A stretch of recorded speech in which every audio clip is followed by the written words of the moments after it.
देश भर हंगामा हुआ, रोडों पे सो गए, कितने के किसान मर गए।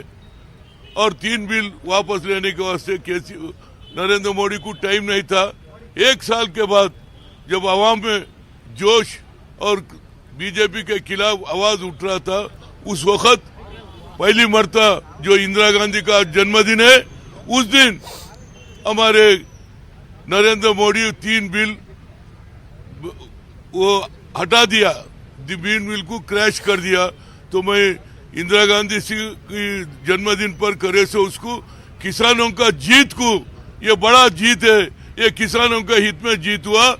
नरेंद्र मोदी ऐसा काम करते वक्त एक मर्तबा सोचिए, अपोजिशन को कॉन्फिडेंस में लिए, नहीं तो ऐसी तो खिलाफ होने के बाद आज 1 साल के बाद किसान परेशान है और यहाँ धान खरीदने वाला नहीं है।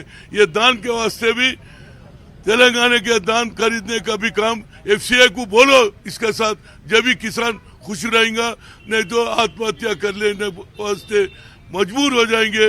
जो भी हो, ये किसानों का जीत है।